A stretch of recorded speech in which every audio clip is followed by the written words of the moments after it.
my son looked me in the eye and told me to get out of his life. No shouting, no hesitation, just cold, final words that cut deeper than any knife ever could.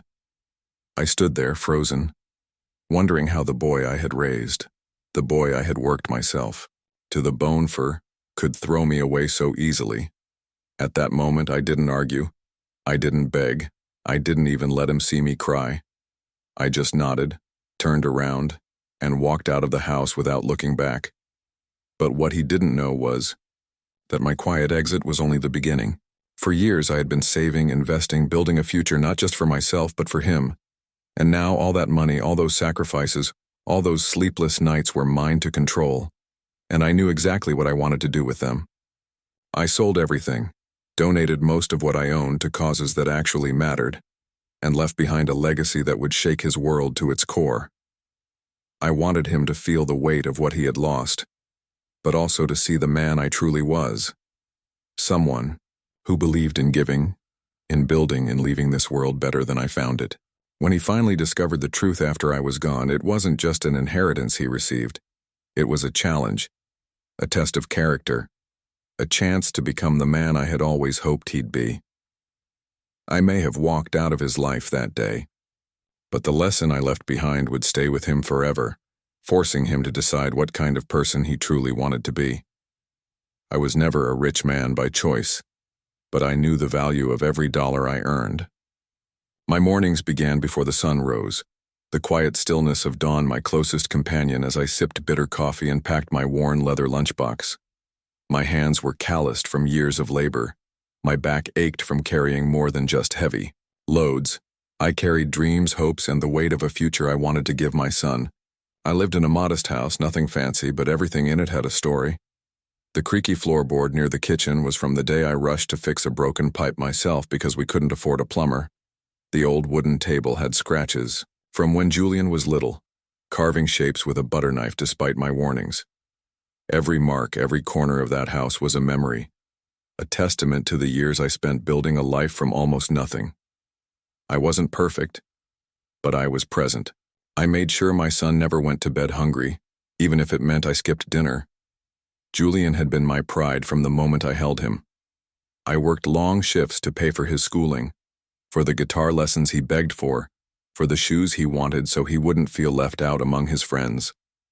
Every time I clocked into work, I reminded myself that this grind wasn't just for me, it was for him. And for a long time, I believed he understood that. When he was younger, he'd sit at the kitchen table waiting for me to come home, showing me his drawings or the homework he'd proudly completed. He used to say, "One day, Dad, I'll buy you a big house so you won't have to work anymore."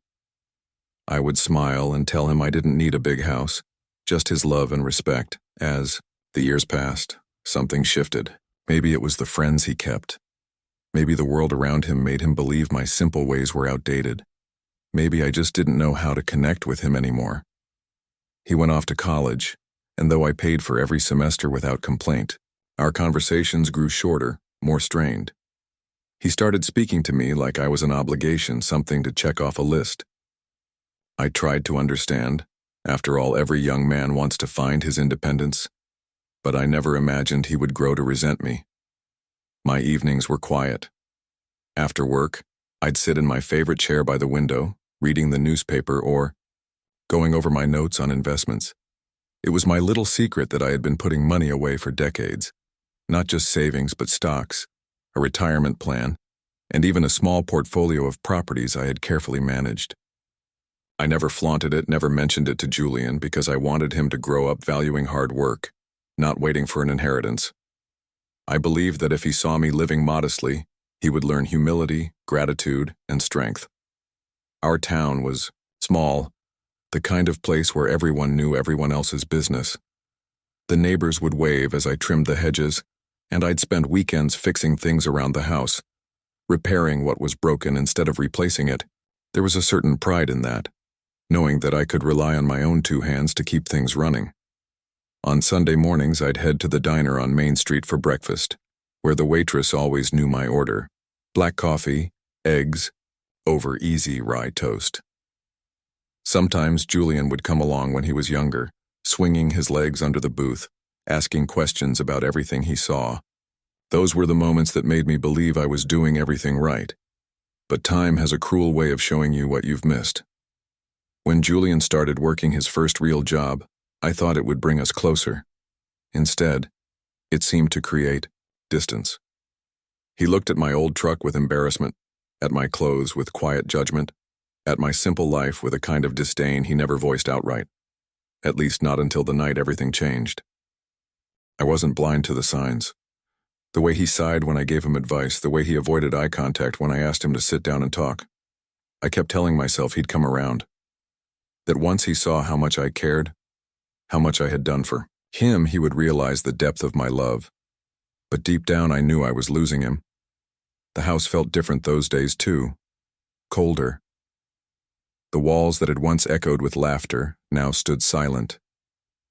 I'd find myself walking into his room, now empty, except for the bed and a few leftover books, remembering the nights I used to read to him until he fell asleep.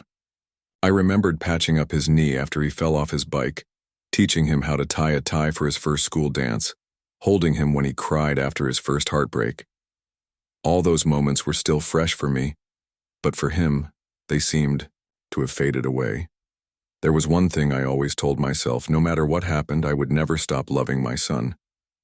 That love was what kept me going, what kept me working late shifts even when my body begged me to rest.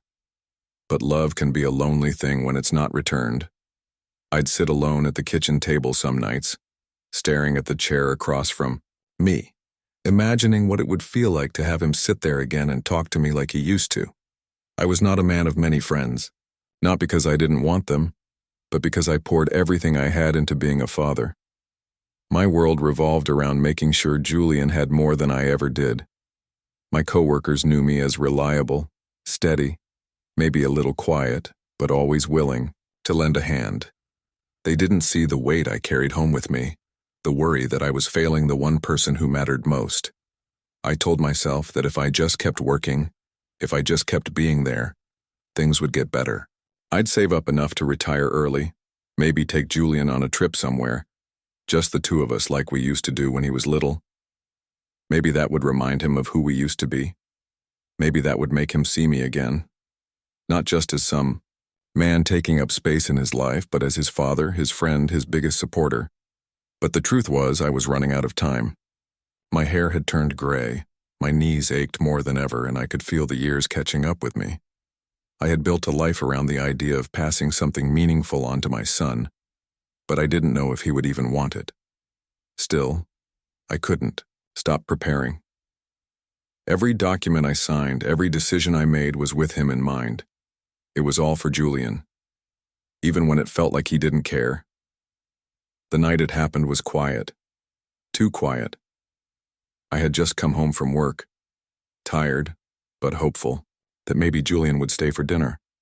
He had been distant lately, always finding reasons not to be around, but that evening he was sitting at the table scrolling through his phone. For a moment I felt a spark of hope. Maybe we could talk. Maybe I could finally bridge the gap that had been growing between us. I sat down across from him and asked about his day. He didn't look up, just muttered something under his breath. I tried again, mentioning how I'd been thinking of taking a weekend trip. Just the two of us like old times. That's when he sighed, put his phone down, and looked at me with an expression I'll never forget. Tired, irritated, almost angry.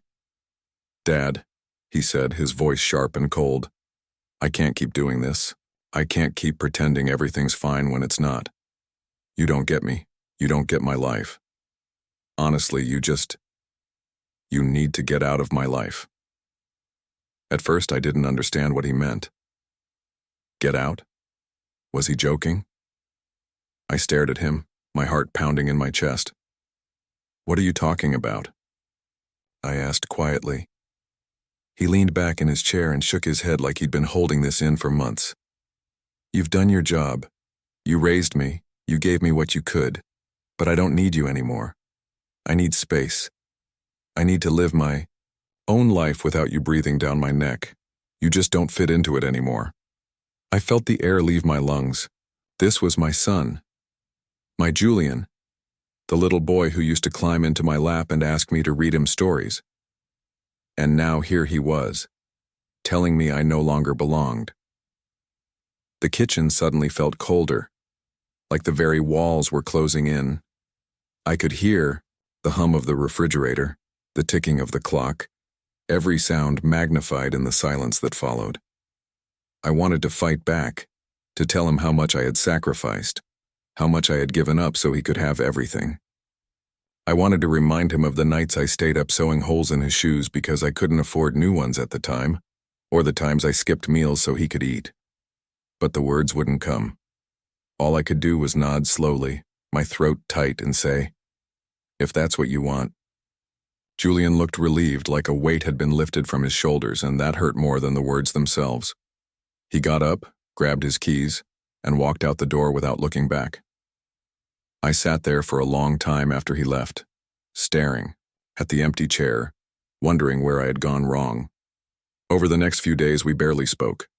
He stayed out late, avoided me when he came home, and when he did speak to me, it was curt and distant. It became painfully clear that he meant what he said. He truly wanted me gone. That realization was like a knife twisting in my chest. I had built my entire life around being a father, and now that role was being stripped away from me. At work, I went through the motions like a ghost. My coworkers noticed I was quieter than usual, but I just told them I was tired. Inside, I was breaking. Every time I came home to find the house empty, it felt like a piece of me was missing. I would sit at the kitchen table long after the sun went down, staring at the door, half hoping he would walk in and take it all back.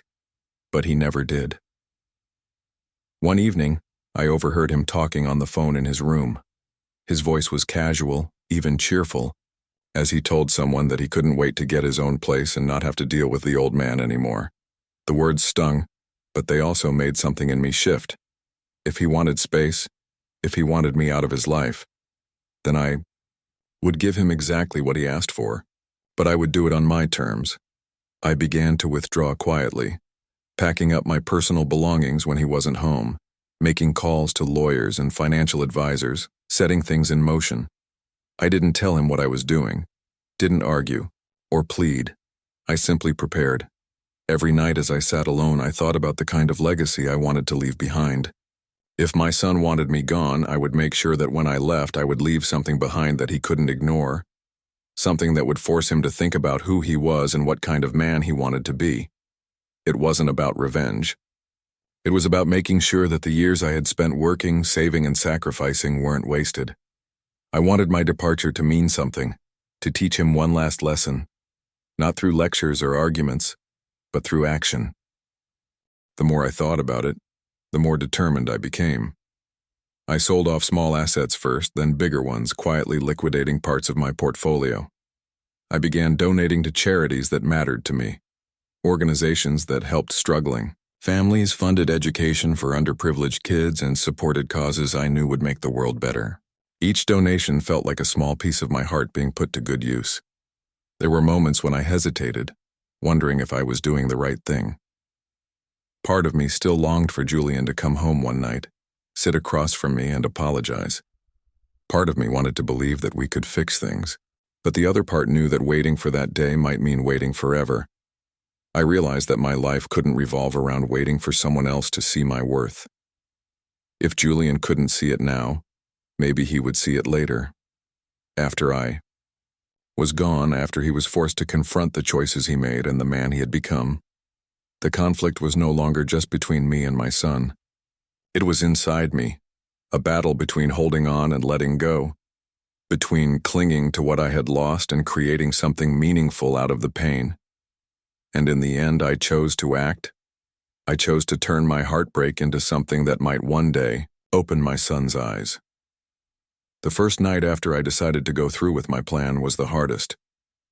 I sat at the kitchen table staring at the empty chair across from me, my fingers tracing the worn wood grain, remembering all the meals we had shared. There, I could still see Julian as a little boy, his hair sticking up in the mornings, laughing at silly jokes while eating cereal. Now that same chair stayed empty, the laughter gone, replaced by silence so heavy it felt like it was pressing down on my chest. The house, once full of warmth, had turned into a reminder of everything I had lost. I felt like a stranger in my own home, as if I no longer belonged there. In the following days, my determination hardened. If I was going to leave, I wanted to do it in a way that mattered. I spent hours with my lawyer, drafting a will that reflected my final wishes. My fortune wasn't enormous, but it was enough to make a difference. I had quietly built it over years of careful planning, and now I wanted it to speak louder than I ever could. I divided everything carefully, ensuring that the bulk of it would go to charities and organizations that would use it to help others. Education funds for struggling, students, housing for veterans, shelters for abandoned children, all the things I knew could change lives. But I didn't forget Julian. I left him a portion too, though not without conditions. My letter to him became the most difficult thing I had ever written. I sat by the window late at night, rewriting it over and over until the words felt right. I didn't want to sound angry or bitter. I wanted to be honest, to tell him that I loved him, that I had always loved him, but that I couldn't stay where I wasn't wanted. I wanted him to understand that money wasn't the point. The point was what he chose to do with. As I wrote, memories kept coming back. The time I stood in the rain for hours waiting for him to finish football practice because the car had broken down, and I didn't want him walking home in the dark. The night he was sick and I stayed up beside his bed, changing cold compresses and whispering stories to help him fall asleep. The first time he called me Dad with pride in his voice. Each memory was a reminder of how deeply I had loved him and how much it hurt to feel like that love no longer mattered. Julian didn't notice what I was doing at first. He was too busy with his own life, spending time with friends, working, late coming home only to sleep. Sometimes he'd pass me in the hallway without saying a word, and I'd wonder if this was how our lives would stay forever. Two strangers sharing a house, waiting for the day we could finally cut ties completely. That thought hurt, but it also pushed me to keep going. One afternoon, while he was out, I began packing my personal belongings. Not much, just the things that mattered to me. Old photographs, a few books, my father's watch, and the letter I had written for Julian. As I boxed them up, I felt an unexpected calm settle over me. For the first time in months, I felt like I was doing something that gave me back a sense of control. There were moments, though, when my resolve wavered. Some nights I would hear his car pull into the driveway and hope that he might come inside, sit down and talk to me. I imagined what it would be like if he apologized, if he told me he didn't mean what he said. In those moments, my heart ached with longing, but I reminded myself that I couldn't force him to care. Love has to be freely given, not demanded. Then came the day I overheard him on the phone again. His laughter was carefree, his words cutting. He joked about how soon he'd be rid of the old man and free to do whatever he wanted. I stood frozen in the hallway, every word like a hammer striking my chest. That was the moment any lingering doubt inside me disappeared. Whatever I had been holding on to, whatever hope I had left, it shattered. I knew then that leaving wasn't just an option, it was necessary. The emotional weight of what I was doing grew heavier by the day. At work, I found myself distracted, my mind always drifting back to Julian, wondering if he would hate me for what I was leaving behind or if he would finally understand. I carried that question like a stone in my pocket, heavy and impossible to ignore. Each night as I finalized my plans, I felt a strange mixture of grief and determination. Grief for the relationship we once had, for the boy who used to run to me when he was scared. Determination, because I knew I couldn't let this pain be the end of my story. If I was going to disappear from my son's life, I would do it with purpose, leaving something behind that would outlast both of us. I began making visits to the charities I had chosen, talking to the people who would carry my legacy forward. Their gratitude reminded me why I was doing this. It gave me a sense of peace I hadn't felt in a long time. Maybe Julian didn't see me now, but one day, when he read my letter and saw what I had done, maybe he would understand. The closer I got to completing everything, the more conflicted I felt. There were nights when I couldn't sleep, lying awake staring at the ceiling, wondering if I was punishing him or protecting him. I'd turn over in bed and remember when he was just a toddler, when he'd crawl into my arms without hesitation and fall asleep on my chest. The thought that this was the same boy who now wanted me gone made my chest tighten. I had to keep reminding myself that this wasn't about revenge. It was about setting him free, even if it meant setting myself adrift, too. Julian began to notice changes around the house. He'd walk into the living room and see boxes stacked in the corner, or notice that certain things had gone missing. My tools, my books, a few framed photos. One evening, he asked in a casual tone, "Are you moving or something?" I looked at him for a long moment, then simply said, "Something like that." He shrugged and went back to whatever he was doing, not realizing that each box carried years of memories I was carefully packing away. There were moments when anger bubbled up inside me.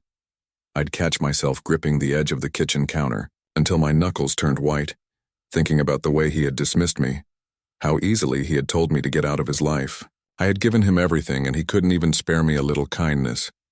But then I would breathe, close my eyes, and let the anger drain away. I didn't want bitterness to be the last thing he remembered about me. I wanted him to look back and see strength, dignity, and purpose, not rage. I visited the cemetery where my parents were buried, standing in front of their graves for a long time. I told them what I was planning, how I hoped this would be my last gift to my son, even if he didn't see it that way right away. In that quiet place, surrounded by headstones and whispering trees, I felt a strange comfort. Life was short too, short to spend begging for love that wasn't being offered. If Julian ever came to his senses, I wanted him to find me not broken, not bitter, but at peace with the choices I had made. The days felt longer as my departure grew closer. I found myself watching Julian when he wasn't looking, memorizing the curve of his jaw, the way his hair fell into his eyes, the way he laughed when something on his phone amused him. I knew that soon I wouldn't be there to witness these moments anymore. That knowledge cut deeply, but it also solidified my decision. He had asked for space, and I would give it to him fully and completely. One evening, after another day of quiet tension, I left a small stack of envelopes on my desk, each labeled carefully. One for the lawyer, one for the executor of my estate, and one for Julian. That letter was the hardest thing I had ever written, and as I placed it on the desk, I felt both relief and sorrow. It was my last conversation with my son, the last words he would ever receive from me. I prayed that when he read them, he would not just see the man who had left, but the man who had loved him enough to teach him one final lesson. Julian still didn't seem to grasp what was happening. If anything, he seemed lighter, as though the house growing emptier was a sign that he was finally getting what he wanted. I didn't resent him for it. He was too young to see what was really happening. The truth is, I envied his ability to move forward so easily, while I carried the weight of every memory, every sacrifice, every unspoken word. My friends began to notice my absence from the diner on Sunday mornings. One of them asked if everything was all right, and I simply nodded. I didn't want to explain. This was something I had to do alone, something deeply personal that no one else could understand. On the night before I left, I walked through the house slowly, room by room, touching the walls, running my hand along the banister, standing for a moment in each space to say goodbye. When I reached Julian's room, I paused at the doorway. It looked so different now, and the posters were gone, the shelves half empty. Still, I could picture him as a child, sitting on the floor playing with toy cars, looking up at me with wide eyes when I came home from work. I whispered a quiet goodnight even though he wasn't there to hear it. The next morning, I rose before dawn, packed the last of my things, and placed the letter where he would find it. The house was silent, bathed in pale morning light as I closed the door behind me. I didn't look back. My heart ached, but there was also a strange sense of freedom in finally letting go. What Julian didn't know was that this was not just me leaving the house. This was me leaving him a path to redemption. He would have to walk it himself, but I had given him the tools. Whether he used them was up to him. Julian found the letter 2 days later. At first he didn't think much of it, just a plain white envelope resting on the desk in the study, his name written in my careful, familiar handwriting. Something about it made him pause. The house was unusually quiet, and he realized he hadn't seen me since the morning before. A strange heaviness settled over him as he tore open the flap and unfolded the letter. "My son," the first line read, and he froze. I never started my notes like that. It felt formal, deliberate, as though every word had been chosen with precision. He sank into the chair and began to read, the world outside fading away as my voice came alive on the page. I told him that I loved him, more than he would ever truly understand. I told him that I had heard his words, and that I respected his wish for me to leave his life.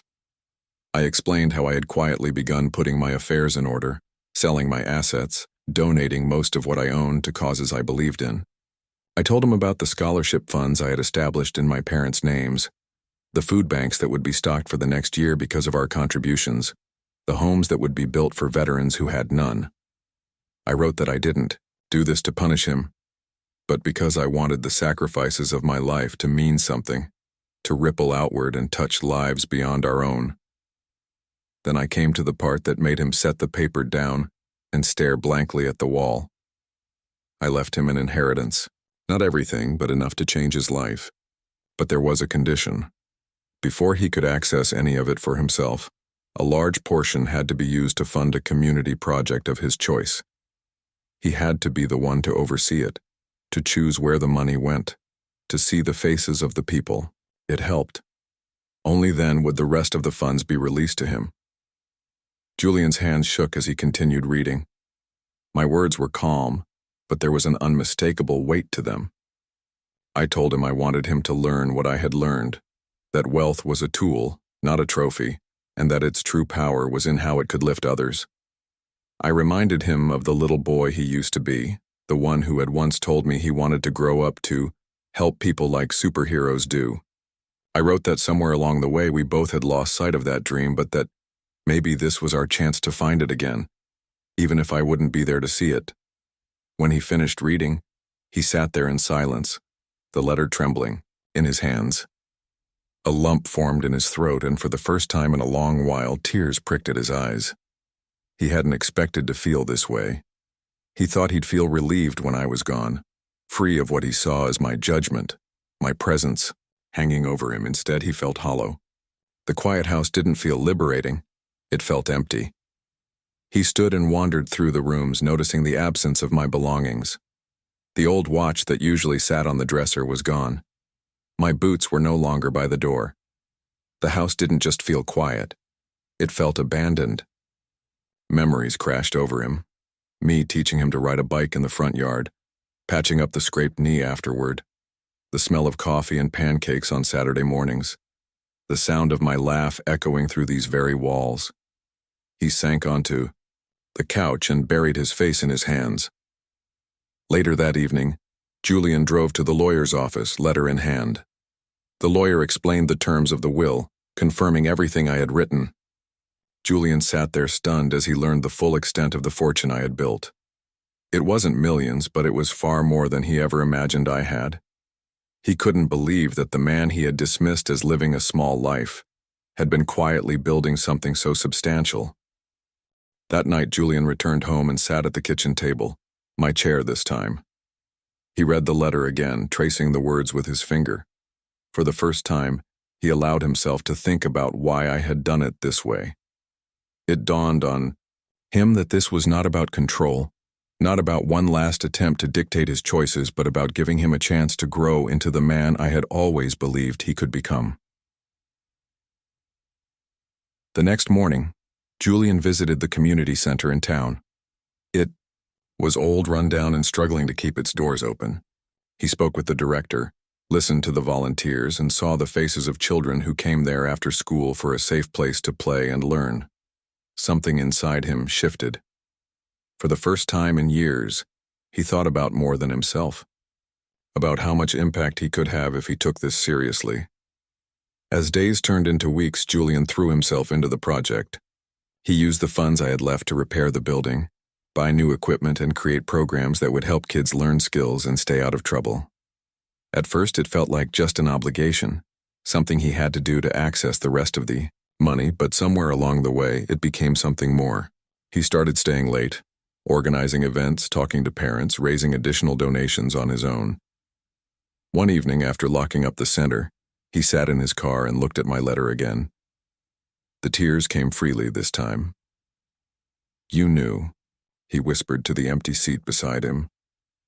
"You knew this is what I needed."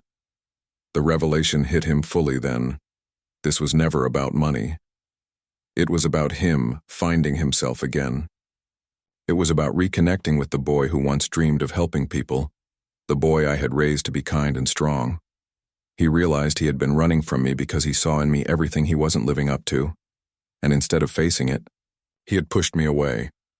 Julian drove to the cemetery that night and stood at my grave, the letter clutched in his hand. The cool night air was still around him as he knelt and whispered, "I'm sorry, Dad. I see it now. I see you." It wasn't an answer. Not yet, but it was the beginning of one. Julian stood there for a long time, the moonlight casting a silver glow over the headstone. The words carved into the granite felt heavier now, more permanent, like they were pressing against his chest. He brushed the dirt from the base and sat on the cold ground, speaking out loud as though I were sitting right beside him. "I thought I knew everything," he said, his voice low and shaky. "I thought you were just holding me back. But you were carrying me this whole time. I didn't see it. I didn't want to see it." His words dissolved into the night. Air, swallowed by the stillness. He stayed there until the stars began to fade, until the first streaks of dawn painted the horizon. When he finally stood, something in him had shifted. The next morning, Julian returned to the community center earlier than usual. He walked through the halls, running his fingers over the fresh paint, hearing the distant echoes of children's laughter from the day before. The place felt alive in a way it hadn't before, and it struck him that all of this, was possible because of me. The guilt he had been carrying weighed on him, but for the first time it didn't paralyze him. It pushed him forward. He called a meeting with the staff and volunteers, his voice steady but filled with a new kind of energy. "I want to do more than just fix this place," he said. "I want to turn it into something that lasts, something that changes lives for years to come." They looked at him with surprise. This was the same young man who had shown up reluctantly just weeks earlier, the one who treated this project as a box to check. Now he spoke with conviction, with purpose. Over the next several weeks, Julian poured himself into the work. He wasn't just writing checks anymore. He was out there every day, hammering boards, painting walls, handing out flyers to raise awareness and bring in volunteers. He met with local business owners to secure sponsorships, organized fundraisers, and even convinced the city council to allocate additional resources for the center. He worked until his hands blistered and his clothes were soaked in sweat, but he didn't care. Every drop of effort felt like a conversation with me, like he was proving to me that he understood. At night, when he returned home to the now empty house, he no longer felt the cold indifference he once carried. Instead, he felt the weight of responsibility, but it was a weight he welcomed. He would sit at the kitchen table, the same place where we had last spoken, and plan out the next steps for the center, writing late into the night under the soft glow of the lamp. Sometimes he would pause and whisper, "I hope you'd be proud of me, Dad." One weekend, the renovations were finally complete, and the center hosted a reopening celebration. The building was filled with life, children running through the halls, parents smiling, volunteers laughing. Julian stood quietly in the corner at first, watching it all unfold. Then the director called him to the front to speak. He took a deep breath, his hands trembling slightly, and faced the crowd. "I didn't do this alone," he began, his voice carrying over the chatter. "This was possible because of my father, a man I didn't always appreciate, a man I didn't always respect the way I should have. He believed in building a better future, and I nearly threw that away. This center, this second chance, was his gift to all of us." The room fell silent for a moment before the applause began. People clapped, some even wiped tears from their eyes. Julian felt his throat tighten, but he smiled through it because for the first time, he felt like he was exactly where he was supposed to be. Later that evening, after everyone had gone home, Julian stayed behind. The hallways were quiet again, but it wasn't the suffocating silence of the past. It was peaceful, almost sacred. He walked into the main room, sat on the floor, and pulled out my letter once more. By now the edges were worn, the folds soft from being opened so many times. He read it again slowly, savoring every word, letting it sink deeper into his bones. He realized then that this was only the beginning. The money I had left him was nearly gone, invested into the center and its programs, but he didn't care. He had discovered something far more valuable: purpose. He had spent so much of his life running from me, from what I stood for, and now he saw that everything I had done had been to prepare him for this moment. When he finally stood to leave, he didn't feel like the same man who had once told me to get out of his life. He felt older, wiser, humbled. The pain of my absence was still there, but it no longer felt like a wound. It felt like a reminder, a quiet voice urging him to keep going. Julian's transformation wasn't complete until the day he met the first family who benefited directly from the donations. It happened on a rainy afternoon, when he stopped by the shelter his father's funds had helped expand. A young mother stood in the doorway, holding a toddler on her hip, her clothes damp, but her eyes shining with gratitude. "Are you the one who made this possible?" she asked softly. Julian hesitated before answering. "I guess you could say that. But it was my father who started it all." The woman's face softened. She invited him inside, showing him the small warm room where she and her daughter now slept, a room that hadn't existed before the renovations. She told him how they had been living in their car for weeks before the shelter reopened its doors, how she had been terrified every night about keeping her little girl safe.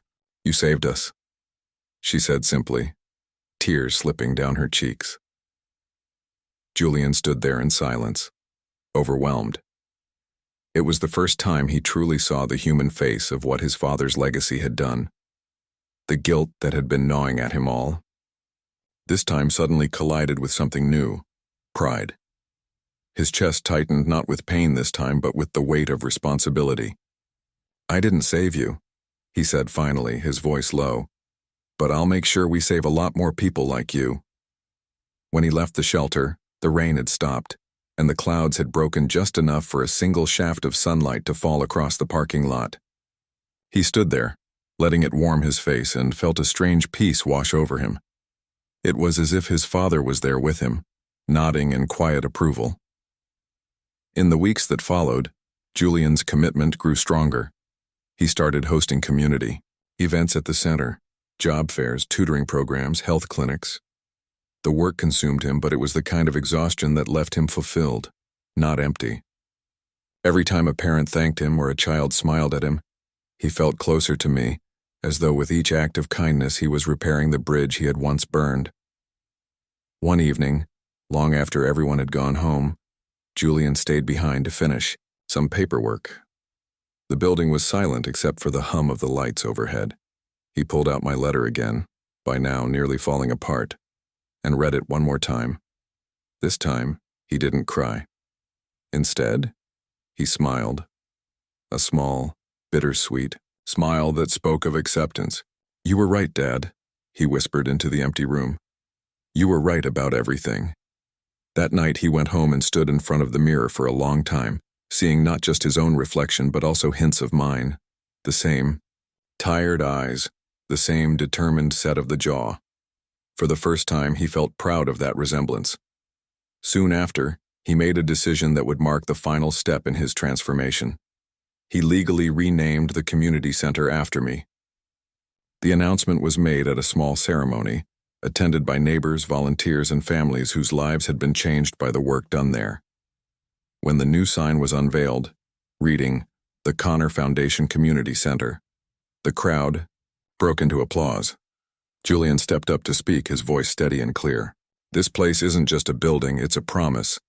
My father spent his life believing in hard work, sacrifice, and generosity. I didn't always understand him. I pushed him away. and I'll have to live with that for the rest of my life. But this center is how I honor him. It's how I make sure his lessons keep changing lives, mine included." The audience was silent for a moment, then a wave of applause swept through the room. Some people were crying openly.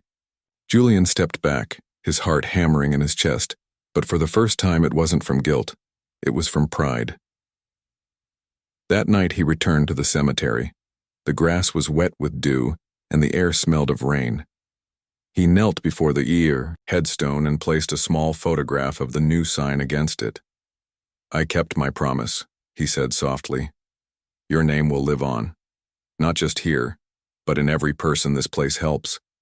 I can't undo what I said to you, but I can spend the rest of my life making sure I never waste what you left me." As he stood to leave, the wind stirred through the trees, and for a brief moment Julian swore he heard his father's voice. Not words, just the warm, familiar sound of his laugh. It stayed with him as he walked back to his car, a quiet reminder that even though Connor was gone, he was never truly absent. Julian woke up the next morning with a sense of calm he hadn't felt in months. For the first time since the day he told me to leave his life, he didn't feel the gnawing pit of guilt in his chest. Instead, there was a quiet strength, a clarity about what he needed to do next. He brewed a pot of coffee, sat at the kitchen table, my table, and let the steam rise in front of him as the morning light streamed through the window. This house, once a battleground of tension and unspoken words, now felt different. It no longer seemed like a prison. It was a memory, a starting point, and Julian realized he didn't need to run from it anymore. He spent the following weeks transforming his routines. The work at the community center continued, but he also began reconnecting with the people around him. He called relatives he hadn't spoken to in years, checked in on old friends, and started repairing relationships that had been neglected. It wasn't just about honoring my memory anymore. It was about living a life that mattered, a life that reflected the lessons I had tried to teach him all along. One evening, Julian sat down with a notebook and began writing his own letter, not to me, but to himself. He wrote about the man he had been, the mistakes he had made, and the person he wanted to become. He promised himself never to take love for granted again, never to push away the people who cared about him, and never to lose sight of what really mattered. When he finished, he folded the letter and tucked it into the back of my original one. Together, they became a symbol of the bridge he had built between who he was and who he was becoming. The center thrived under Julian's care. Within a year, it had expanded its programs, offering mentorship for at-risk youth, career counseling for struggling adults, and even a scholarship fund, one he named after both of us. When the first scholarship was awarded, Julian sat in the front row of the ceremony, watching as a young girl walked to the podium, tears in her eyes as she thanked everyone who had made her education possible. In that moment, Julian felt the weight of everything I had set in motion. He saw how one man's decision could ripple outward, touching lives far beyond what either of us could have imagined. But the most powerful moment came late one night, long after the building had emptied and the lights had been turned off. Julian stayed behind, sitting on the stage in the main hall, staring out at the empty chairs. The silence wasn't lonely anymore. It was full, alive, humming with the memories of all the laughter and conversation that had filled the space earlier that day. He took out the letter once again, running his thumb over the creases, and said softly, "You did it, Dad. You changed me." He thought about that final conversation we had, the one where he told me to get out of his life. For months it had haunted him, but now he understood it for what it was, the breaking point that had forced him to grow. Painful as it had been, it had given him the chance to become the man I had always hoped he'd be. He no longer wished he could go back and take back those words. He wished I could see how far he had come since saying them. As the months turned to years, Julian became known in the community as a leader, someone people could rely on. He wasn't perfect. He still made mistakes, still had days when grief hit him hard, but he carried those moments differently now. Instead of letting them crush him, he let them guide him. Each challenge became a chance to do better, to keep building. on the legacy I had left behind. He kept the house, but he changed it too. The walls were repainted, the garden replanted, the rooms filled with new life. He turned my study into a quiet library where anyone from the neighborhood could come to read or work. On the wall above, the desk where he had once found my letter, he hung a framed copy of it, not just as a reminder of what he had lost, but as a promise of what he had gained. Every year, on the anniversary of my passing, Julian hosted a dinner at the community center. Neighbors, volunteers, and families who had been helped by the programs all gathered to share stories and celebrate. At the end of each dinner, Julian would stand up and say a few words about me, about the man who had given everything he had so that others could have more. His voice would always catch a little when he said my name, but the smile that followed was steady and full of pride. One evening, after such a dinner, Julian stood outside the center, looking up at the sign that bore my name. The sky was full of stars, and for a moment he felt like he could hear my voice again. Not sad, not disappointed, but proud. "I get it now," he whispered. "I get what you were trying to teach me." Julian's journey had started with anger and ended with understanding. He learned that love was not about possession but about action, that respect was earned not by demanding it, but by living in a way that inspires it. He realized that my legacy was not just the money or the letter. It was the fire I had lit inside him, the one that would keep burning long after both of us were gone. In the end, Julian didn't just inherit my fortune, he inherited my purpose. And in carrying that purpose forward, he finally became the man I had always believed he could be. The man who didn't just exist for himself, but who made the world a little better than he found it. If this story struck a chord with you, take a moment to think about the relationships in your own life. How many times have we let pride or anger keep us from saying the words that matter? "I'm sorry. I forgive you. I love you." Connor never got to hear those words from his son while he was alive. But in the end, his legacy spoke louder than any argument ever could. Julian's journey is a reminder that sometimes it takes losing someone to truly see them, to finally understand what they stood for. Don't wait for that moment. Ask yourself, if someone you loved left you a letter today, what would it say? Would it be a message of gratitude, of forgiveness, of hope? Or would it be filled with unfinished business? You have the power to decide that right now. Call the person you've been avoiding, mend the rift, or simply tell someone that you appreciate them. Life is too short to leave things unsaid. If this story made you reflect, share it with someone who might need to hear it. Drop a comment below and tell us what you would do if you were in Julian's shoes.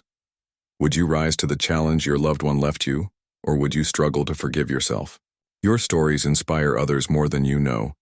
And if you want more powerful stories like this, stories that touch the heart, that challenge you to think, that remind you of what really matters, hit that like button, subscribe, and turn on notifications. There's another story coming next week that you won't want to miss, and it might just be the one that changes how you see the world.